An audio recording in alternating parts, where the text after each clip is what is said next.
सबको नमस्ते। आज हम विशारद उत्तरार्ध के पंचवटी टॉपिक में टिप्पणी देखने जाते हैं।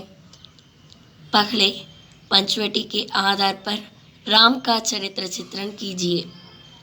पंचवटी के पात्रों में श्री राम का स्थान काफ़ी प्रशंसनीय है। काव्य के आरंभ तथा अंत दोनों में श्री राम का स्थान काफ़ी प्रशंसनीय रहा है। पंचवटिயின் के आधार पर पंचवटिக்கு ஏற்றபடி ராமருடைய சரித்திர சித்திரன் வாழ்க்கை வரலாறை சித்தரிக்கவும்। पंचवटी के पात्रों में पंचवटिயின் கதாபாத்திரங்களில் ஸ்ரீராமனுடைய இடம் போதுமான அளவு பங்கு வகிக்கிறது। காவிய के ஆரம்பம் காவியத்தின் தொடக்கம் மற்றும் இறுதி இரண்டிலும் ஸ்ரீராமருடைய இடம் போதுமான அளவு பங்கு வகித்து வருகிறது। प्यार भरा भाई, अன்பு நிறைந்த सहोदरन। श्री राम अपने छोटे भाई के प्रति बहुत प्यार करते हैं। श्री राम தன்னுடைய சிறிய சகோதரன் தம்பியின் மீது அதிக அன்பு செலுத்துகிறார்। अपने पिता की आज्ञा का पालन करते हुए जब वे महल से निकलते हैं तब लक्ष्मण भी उनके साथ निकलते हैं। தன்னுடைய தந்தையின் கட்டளைக்கு மதிப்பு கொடுத்து எப்பொழுது அவர் அரண்மனையை விட்டு புறப்படுகிறாரோ அப்பொழுது லட்சுமணனும் அவர் கூட சேர்ந்து புறப்படுகிறார்। தன்னுடைய சகோதரனை தடுத்து நிறுத்தி அவர் கேட்கிறார், நீ எங்கே வருகிறாய்? लक्ष्मण जब उनके साथ रहना चाहते हैं तब वे मना नहीं करते। லட்சுமணன் எப்பொழுது ராமருடன் இருக்க விரும்புகிறானோ அப்பொழுது அவர் ஏற்றுக்கொள்ளவில்லை। काव्य के अंत तक श्री राम का यह प्यार बना रखता है। காவியத்தின் முடிவு வரை ஸ்ரீராமருடைய இந்த அன்பு நிலைத்து நிற்கிறது। அதாவது ஸ்ரீராமருக்கு தன்னுடைய தம்பி லட்சுமணன் மீதில் ரொம்ப ஒரு அதிக அளவில் ஒரு பாசம் இருக்குது அப்படிங்கிறத தான் இங்கே கொடுத்துருக்காங்க। எப்போ அவர் தன்னுடைய தந்தைக்கு பேச்சை கேட்டு அரண்மனையை விட்டு கிளம்புறாரோ அப்போ லட்சுமணனும் அவர் கூட சேர்ந்து போகிறாரு। அப்போது தன்னுடைய தம்பியை நிறுத்தி அவர் நீ எங்கே வர்றன்னு கேட்குறாரு। லட்சுமணன் அவர் கூட வாழ நினைக்கிறார், அவர் கூட இருக்கணும்னு நினைக்கிறாரு, விரும்புகிறாரு। ஆனால் அவரை ஏற்றுக்கலை। வனவாசத்துக்கு நான் மட்டும் போயிட்டு வரேன் அப்படின்னு தான் சொல்கிறாரு। காவியத்தோட முடிவு வர அவருடைய இந்த அன்பு நிலைத்து நிற்குது। आदर्शपति लक्ष्यमुடைய கணவன்। श्री राम का चरित्र चित्रण एक आदर्श पति के रूप में किया गया है। ஸ்ரீராமருடைய வாழ்க்கை வரலாறு ஒரு லட்சியமுடைய கணவனின் வடிவில் செய்யப்பட்டிருக்கிறது। எப்பொழுது அவர் அரண்மனை விட்டு புறப்படுகிறாரோ அப்பொழுது சீதையையும் தன்னோடு கூட்டு செல்கிறார்। சீதா के साथ रहा करते हैं, சீதையுடன் வாழ்கிறார்।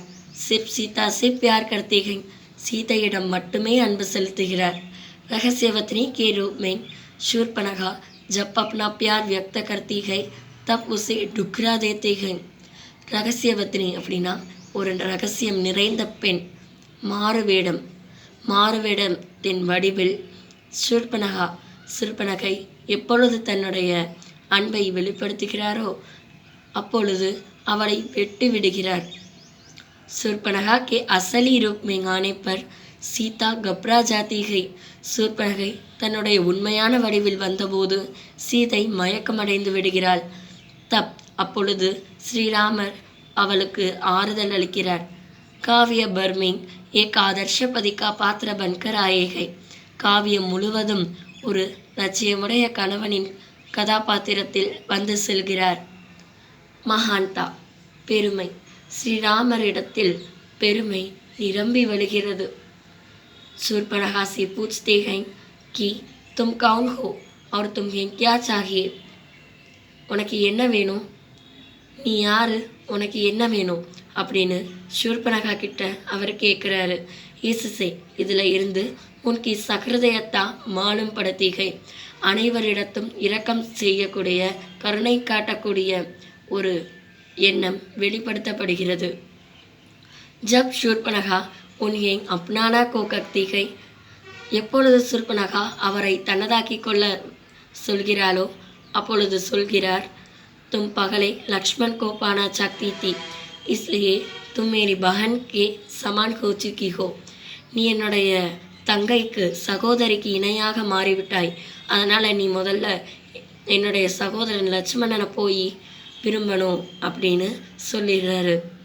அதாவது ஸ்ரீராமருக்கு பெருமை நிரம்பி நிரம்பி வழிகிறது. அதான் கூட் கூட்கர் பரி படிகை. சிற்பனகா எப்போ அந்த வேடத்தில் வந்து ஸ்ரீராமரை மயக்கிறாங்களோ அப்போ அவர் சொல்கிறாரு, நீ யார், உனக்கு என்ன வேணும் அப்படின்னு தான் முதல் கேட்குறாரு. இதிலிருந்து தான் அனைவரையும் சமமாக பார்க்கக்கூடிய ஒரு மனம் வெளியில் தெரியுது அவரிடத்துல இருந்து. எப்போ சிற்பனகை அவரை தனதாக்கி கொள்றதுக்காக சொல்கிறாங்களோ அப்போ தான் சிற்பனகை தன்னுடைய சகோதரிக்கு இணையாக அவர் பார்க்குறதாகவும் அவங்க கண்டிப்பாக லட்சுமணன் தான் போய் முதல்ல சந்தித்து பேசணும்னு சொல்லி அனுப்புகிறாரு. தீர்த்தா வீரம். ஸ்ரீராமர் ஒரு வீரம் நிறைந்தவர்னு நமக்கு தெரியும். இங்கே என்ன கொடுத்துருக்காங்கன்னு பார்க்கலாம். ஸ்ரீராம் தீரோதத்த நாயக்கை. ஸ்ரீராமன் வீரம் நிறைந்த கதாநாயகன். அவர் தன்னுடைய மனைவி மற்றும் லட்சுமணனுக்கு புரிய வைக்கிறார். சங்கட் கே சமய பர் தீர்த்தா அப்னானா சாகியே. கஷ்டம் வரக்கூடிய நேரத்தில் வீரத்தை தனதாக்கி கொள்ள வேண்டும் அப்படின்னு தன்னுடைய மனைவி கிட்டையும் லட்சுமணனுக்கும் புரிய வைக்கிறாங்க. முஷ்கிலோ கா சாம்னா டட்கர் கர்னா சாகியே. கடினங்களை எதிர்த்து போராட வேண்டும். அந்தமே இறுதியில் சீதையும் லட்சுமணனும் பாணி பர்னே ஜாத்தே ஜலசமாதி அடைவதை கண்டு அவர் மனதுக்கு மனது மிகவும் மகிழ்ச்சி அடைகிறார். பஞ்சவட்டி காவியமின். பஞ்சவட்டி காவியத்தில் அவருடைய வர்ணனை ஒரு லட்சியமுடைய கதாநாயகன் மற்றும் மகான் சிறந்த ஒரு கதாநாயகனின் வடிவில் செய்யப்படுகிறது. ஸ்ரீராமருடைய வாழ்க்கை லட்சியங்களால் நிரம்பி இருக்கிறது. இந்த வீடியோ உங்களுக்கு பிடிச்சிருந்துச்சுன்னா லைக் பண்ணுங்கள். அப்புறம் வேறு எந்த மாதிரி டாபிக்ஸில் வீடியோ போடலான்னு கமெண்ட் பண்ணுங்கள். தேங்க்யூ.